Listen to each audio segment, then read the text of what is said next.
Welcome back to the Off the Pine NBA podcast with Jack and Trigg. Says right here. Oh, I don't have my hat. Oh, you need your hat? I need my hat. Gotta stay on brand. Gotta have some. Yeah, okay. Oh, you got a Bass Pro Shops hat on. You, trendy guy over here. Not my hat. Kobe still left it here. So Nice. Yep. Okay, so this is a double header for tonight. Second podcast. Recording wise, we might not release it like that, but as you can tell, we're in the same clothes. This episode, We haven't changed in 3 days. 3 days, We haven't even showered. We've been up studying, drinking wine, and doing Sims. All we've been doing is just thinking about the NBA. Barely sleep. I just dream about DeMar DeRozan and Zach LaVine somehow just leading the Bulls triumphantly to a championship. That's all I can think about. Basketball. and I dream about Rui Hachimura becoming the president of Japan and shaking Joe Biden's hand. I don't know, we have different dreams, okay? We have different dreams. But yeah, so we're going to be doing our award prediction podcast. I don't know, what do you want to say about it? Oh yeah, I mean, these are the picks we made before we saw any basketball. We just haven't been able to put them out. But yeah, I think we kind of had a good idea on who we're gonna pick, and we gotta stay true. Gotta stick with our guts. Can't take any bias we've seen this year. Which is tough. Do we also give our playoff projections too? No, we're just gonna do just the awards. You don't want to get in the playoffs? No. We'll save playoffs for our next episode. We'll do another doubleheader next Sunday night, or the next time we record in person. Okay, I'll be in Chicago, but Little teaser. Can't give everyone what they want right away. We also need to watch a little bit. I mean, I already have all my playoff predictions on the internet, but not mine. If you haven't already, check out getoffthepine.com. Articles written by myself, eventually Trigg, and maybe some of our guests that we have on are going to get on there. Yeah, I think we're going to get some more guests on this year. Get another perspective, and yep. Hopefully guys that actually trying to get some more guys that have an influence on the basketball community to, get some cool stories about just their time with basketball, starting as a little kid, and just guys that love the game. John Stowe will be on the podcast. Ooh, okay. Yeah, that's a good one. Old head. We're gonna get some old heads on this pod. God, he probably hates what the NBA has turned into. My dad hates what it's turned into. He doesn't even watch. John Stowe is probably a big Bill Laimbeer fan. Big Bill Laimbeer. In this case, no, he's what's Mark Jackson. No, George Michael. He's George Michael with the goggles. All right, so let's start off.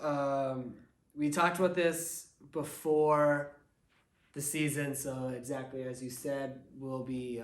This isn't really based upon what's happened this season. No. So why don't we start us off? Should we do it? Kind of MVP, Rookie of the Year, Defensive Player. Yeah, man. Let's right get right down into it. All right. So you want to start us off? Go for it. Sure. So my pick for MVP this year was Joel. The last 2 years he's finished second. Philly, I think is they're going to be a great team this year. Actually, my pick to win it this year. I really like the team they built around Joel this year. I figured Harden was going to be going into a much better shape. Going to have a great chemistry with Joel, which Harden's looked great this year to start the year out. Joel's been a little shakish. He still put up good numbers. I still believe he can finish in near the top of the MVP voting again. Just because he finished second the last 2 years, they kind of might just it's like when Harden won his MVP. I think LeBron should have won it. But he could have won it the year before, so that's kind of why they gave it to him. Yeah, I think Joel might get that treatment this year. But some other guys to think about, though, Luka's just looked absurd this year. He looks absolutely fucking absurd this year. Luka and Giannis, they've been killing. And those, it's Luka, Giannis, Joel, and Jokic. Those are usually the top guys. The perennial MVP votes. Yep. Yep. And LeBron's still there, and it'll be a good MVP race. LeBron won't be there this year, but yeah, it will. But just like Joel's always, if he puts up another 30 and 10 plus rebound season, which he definitely could. Philly finishes near the top of the East. Yep. I think Joel's definitely to be a prime candidate, and just going off how things have gone in past years, it might be this year where the media just kind of has to give it to him. But who knows? If Denver finishes 1 in the West, which I think we both think they will, and Jokic has a really good year. I mean, it's so rare for guys to three-peat.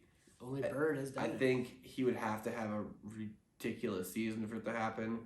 I think if Dallas finishes in a stacked West, my hot take, if Dallas finishes 5 or above, and I did not have them there, so that's why I didn't pick it, I think Luka gets his MVP. Okay. But I like it. Who knows? If his stats are just so ridiculous enough, maybe he gets it. But we're sticking with our picks. I have Joel. Yep.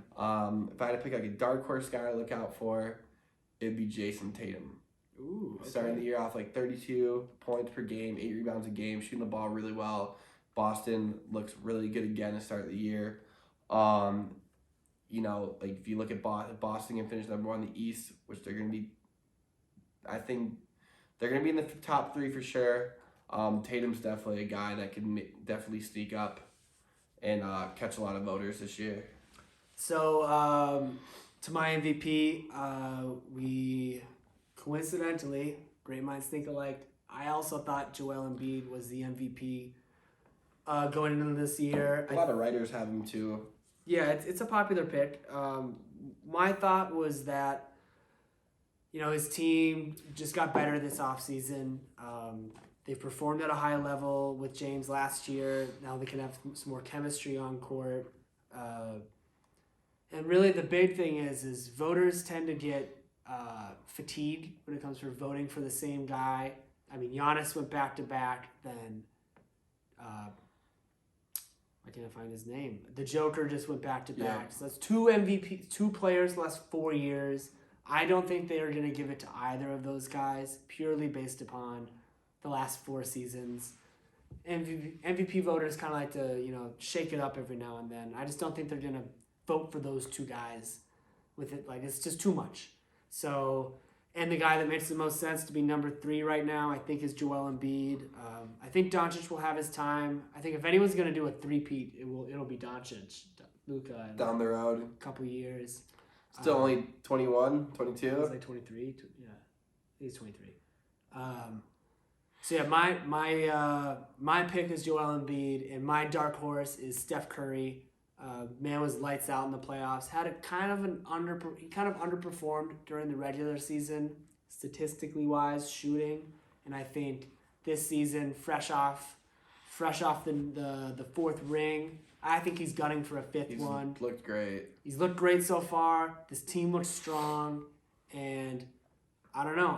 I think a good dark horse pick, Steph Curry. That's kind of how they're I all see soft to a slow start like Philly, but I think, we said in our podcast before, a lot of these championship teams they'll figure it out. Yeah, start slow. Nothing wrong with it. Yeah, nothing wrong with it. I think it'll play out the way it's supposed to play out.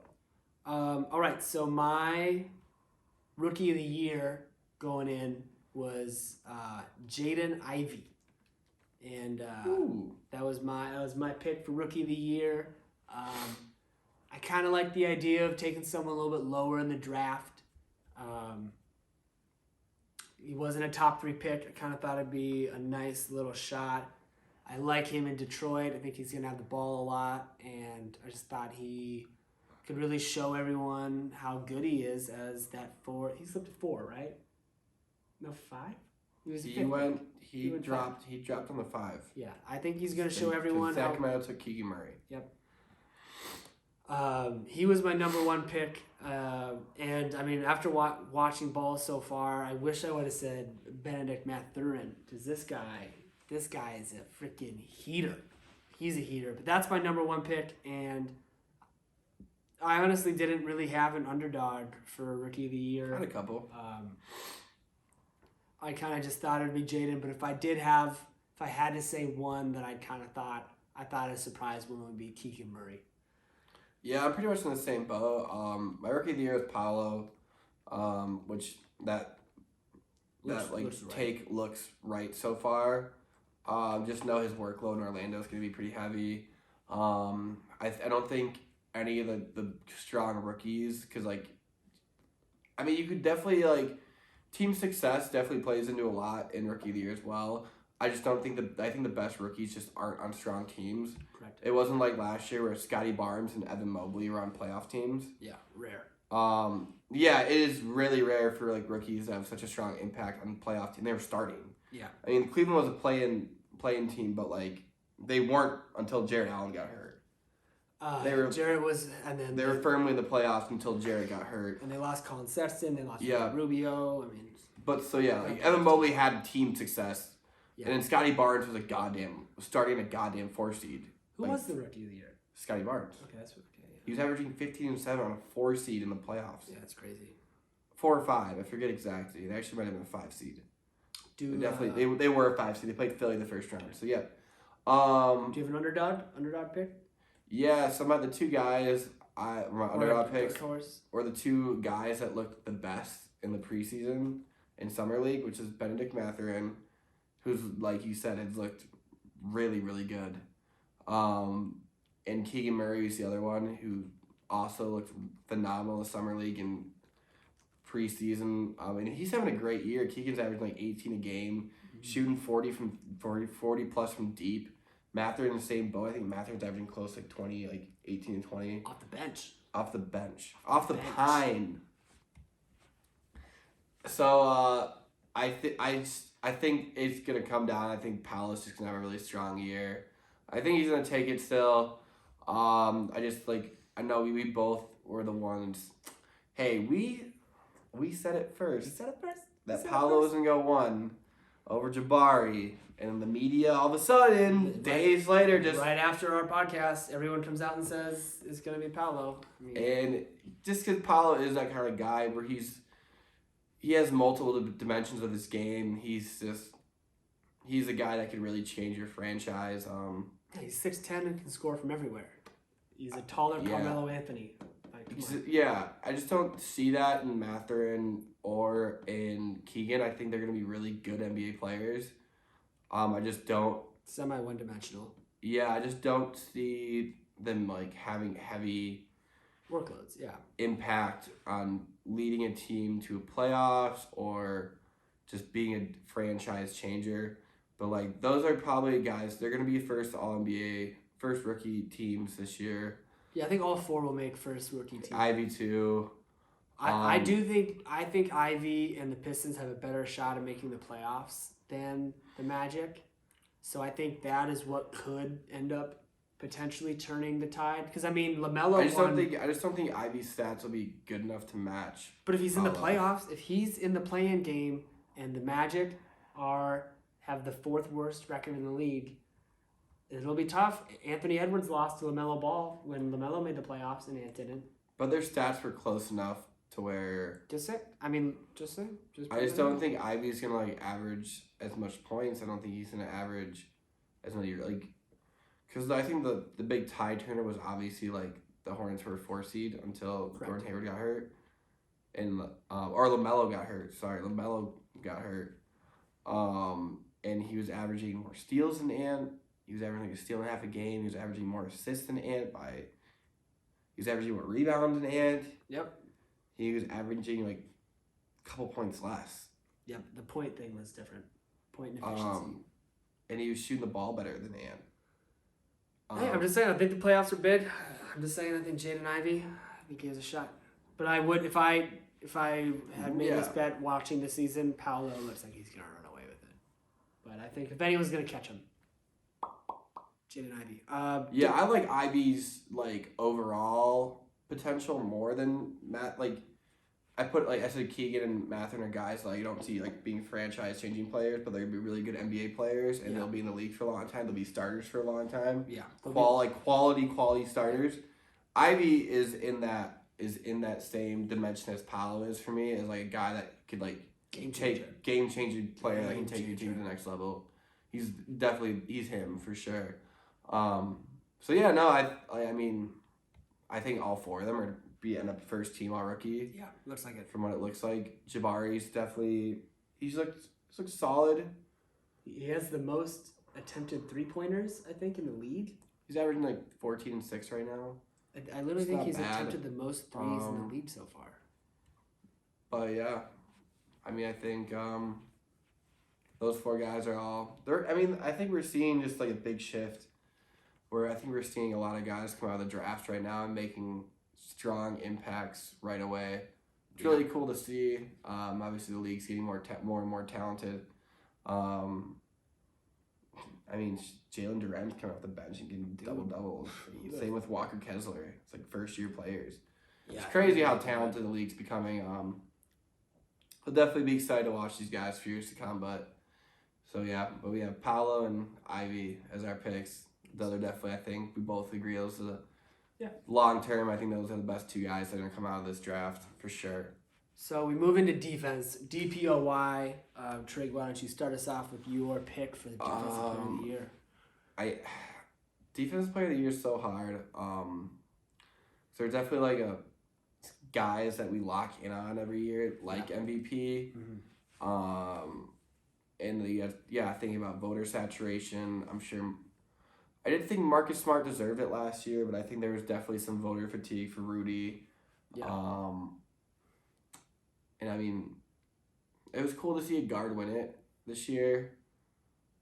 I think he was the first guard since Gary Payton to win it. Only guard. Yeah. Him and Gary Payton. And I took Rudy just because I think Rudy was going to take the Wolves into the playoffs this year. They're going to be a higher seed. I think they're going to be a higher seed than last year. I think I had them around like 5-ish, the 4 or 5, like the 4 to 6 range this year. So not being in a playing situation this year. And he's looked great on defensive end of the ball so far this year. He's getting like 20 board games, and he's 20 boards the other night. And he's getting a bunch of blocks. Unofficial probably the first 20 rebound games since Kevin Love. Unofficial stat, not for sure.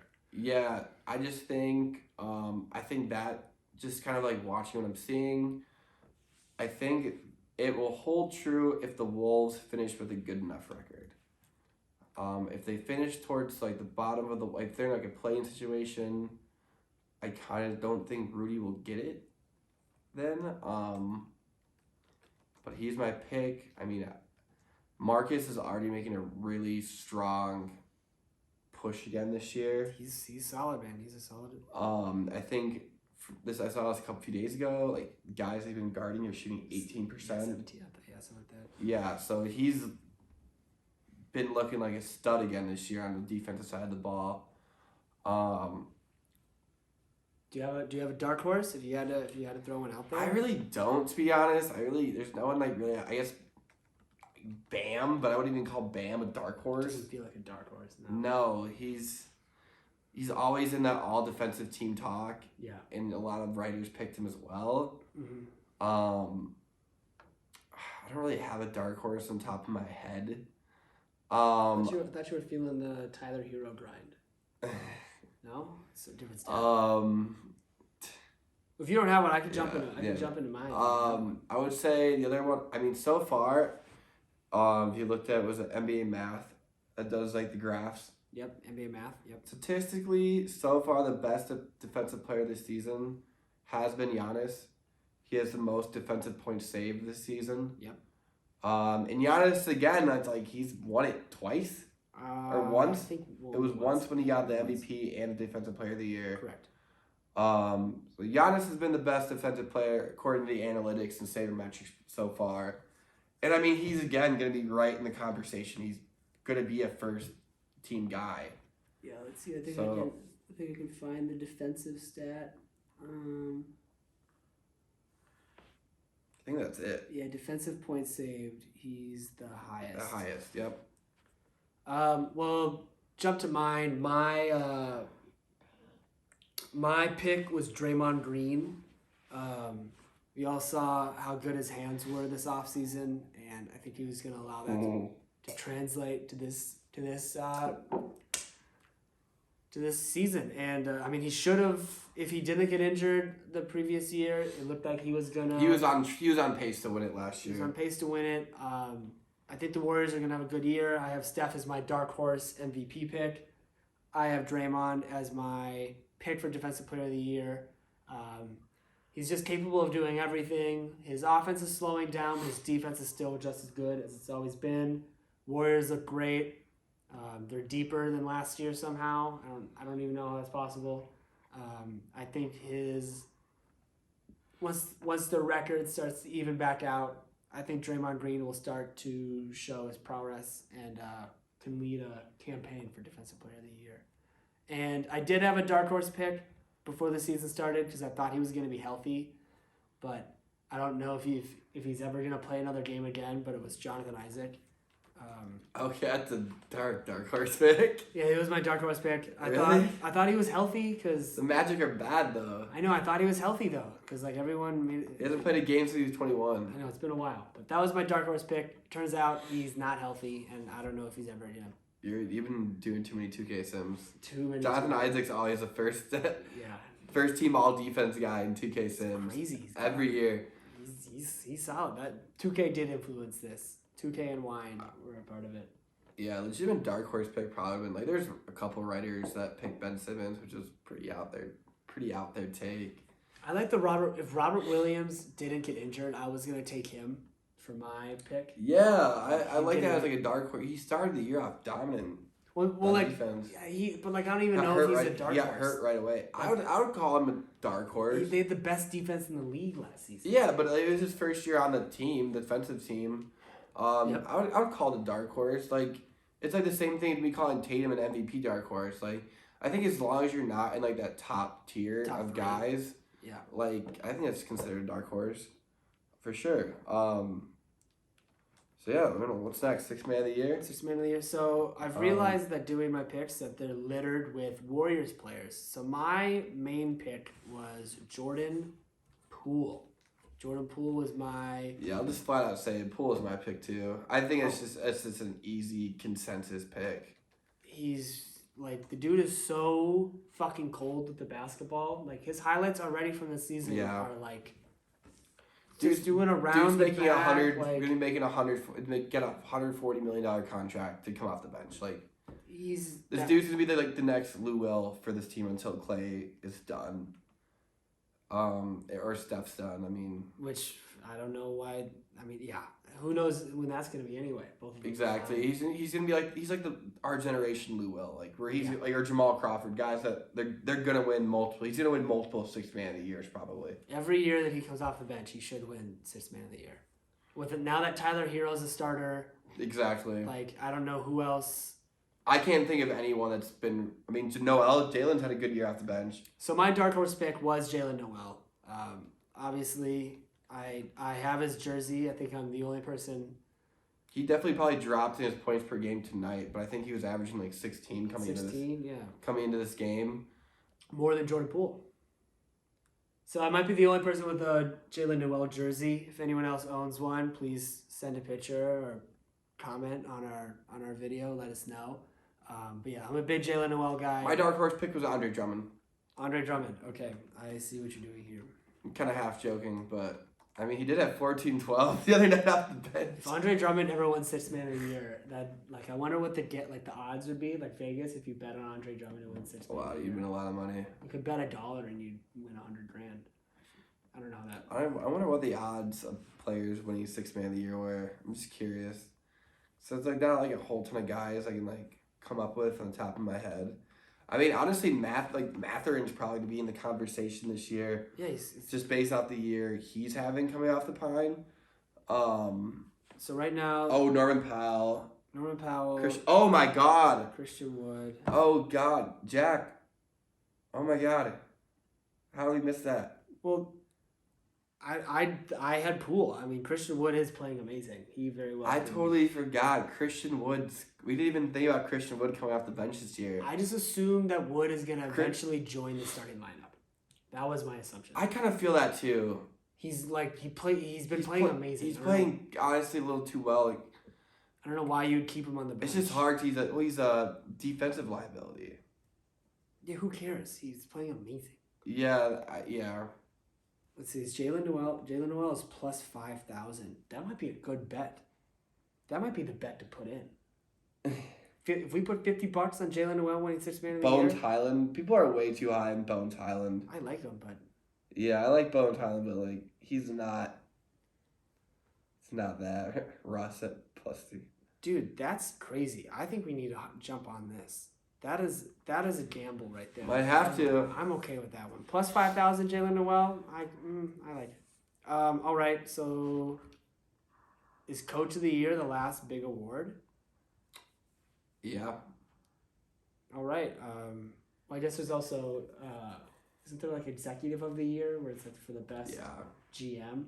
Yeah, there is. Rob Pelinka. Nah. Okay, so Coach of the Year. What do you got? Hold on. I gotta check to see if the Lakers won this game. I think they did win. Let's see. We're recording Sunday night. The Lakers before this game. No, my phone died. You check to see if the Lakers won. The Lakers before this game were 0-5. We were making jokes about they're gonna go 0-6, but they took a pretty decent lead. Oh my God, they won. They won. They beat the Denver Wow. Nuggets. Oh, that sucks. Oh, I hate that. I wanted to see them burn. And the Nuggets all had a pretty well-rounded game. Yeah, they just didn't play defense, I guess. I mean, anytime Austin Reeves has double digits, I think that's what you're gonna lose. Okay, with Coach of the Year. I kind of hate this pick now, personally, but I kind of gotta stick with it. I was leaning pretty hard towards Finch. Oh, okay.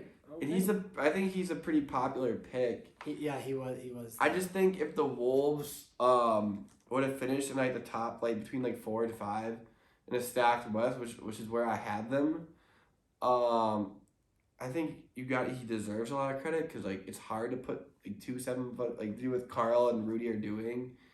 It's hard to coach.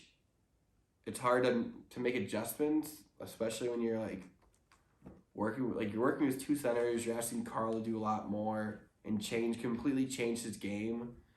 I think if they were gonna find a lot of success in that, which I believe they will,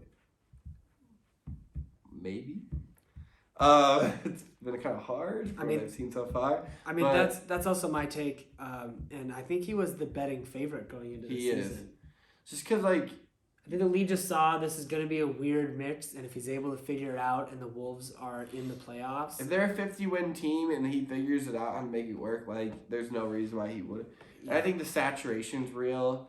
Like, Budenholzer's won it. There's no way the fucking media votes for Doc Rivers. I can tell you that for sure. Fuck no, everyone hates Doc Rivers. Everyone hates Doc Rivers. I don't even know if Austin... Steve Nash is winning it. Like, Monty Williams just won it last year. I mean, like, if Dallas had a great year, maybe Jason Kidd. My dark horse is Ty Lue. My reason for that is I have the Clippers. I think I have them as my 1 seed going into this year. Who's the Denver coach again? The Denver coach is Malone. Yeah, Malone. But yeah, I have Ty Lue. The Clippers have 1 center on their team, and they're incredibly thin in that sense. Just full of wings, and I just thought if they're able to be a top 3 team in the West, I think Ty Lue would get a definite nod. Yeah, I think Brooks is Taylor Brooks, Memphis coach. No, that's the reporter. Taylor Brooks is the reporter. Oh, Jenkins. Taylor Jenkins. Jenkins. Yeah, Taylor Jenkins from Memphis. A guy that like a lot of people thought could have won it last year. I'm shocked he didn't. I feel like he should have won it last year. Grizzlies were a 3 seed. Yeah, I think he was my pick. I think we talked about it. We're like, we think Jenkins should win it, but we knew Monty was going to win it last year. I thought if Memphis had a really solid year, did really well again. The media again might be like, got to give him this. He deserves it. Yep. But yeah, I think I think the coach of the year is coming out of the West, unless maybe like a really interesting dark horse pick would be who's Atlanta's coach? Atlanta's coach. We haven't really brushed up on our coaches. Well, my Eastern pick would have been JB Bickerstaff. Oh yeah, from Cleveland. It's not a bad pick actually. Not a bad pick. That's not what I need. What is? That was a football coach in the Atlanta Hawks. Their coach is Nate McMillan. Okay, Nate yes. McMillan. I think if the Hawks end up being a high seed in the East, which I've liked how the Hawks have looked so far. I'm not going to lie. And they make the DeJounte, which is kind of like relatable to the Rudy Cat situation. You have two ball-heavy point guards in the backcourt. One not as great of a shooter as the other. Yep. I thought if he can make that really work really well, he's definitely going to be a solid candidate. Yeah. And the Hawks have looked really good. So, Did you know that Nate McMillan was the NBA steals leader in 1994? it's your fun fact for the day. It's your saving metric of the day, guys. He made 2 all-defensive second teams in 94 and 95. So Gary Payton really had so was Gary Payton's team. It's really the year Gary Payton won it. Yep. Interesting. That's when he lost to Jordan in the finals, too. All right. Well, yeah, I think that concludes our award predictions episode. We'll come back to you guys. Our next episode will be about our playoff expectations, probably, and we'll just give another update. It'll be interesting. We got a whole other week of basketball to kind of see how things are looking. But I think we already had our playoff predictions set in stone. Yep. So we'll kind of just see how they're holding up, and maybe we'll make some adjustments, or maybe we'll kind of give out little tweakies based on what we're seeing so far. But we'll give our predictions the way we had them originally, and then we'll stay true. We'll stay true to it. But thank you very much. See you guys. See you guys next time. Next, probably be like early. We might do an early episode next week. I'm going on a little mini vacation. This weekend. Do a little bit of raving this weekend out in Chicago. Oh, nice. Trying to maybe see if I can finesse a Bulls fan, but all the losers I'm with don't like basketball as much as me, so probably won't work out. Nope. Well, hey, you're in Chicago and I'm in New York City. Maybe I'll just go get drunk and go to a Bulls game by myself. Who knows? Should. We're both going to be in big cities. Look at us. Yeah. Networking? Global. Off the pine worldwide. New York, worldwide. Chicago. Ooh. That's a good So ring to we it. probably won't get an episode out till, if we don't do one early this week, probably do one early next week. Yeah. That sounds like the plan. Yeah, early, technically 2 weeks from now. Yeah, 2 weeks. Well, check us out on our website, getoffthepine.com. And remember, no more ride on the bench. It's Jack and Trigg. Off the pine. And we're off the pine. Peace out. Look at this pine.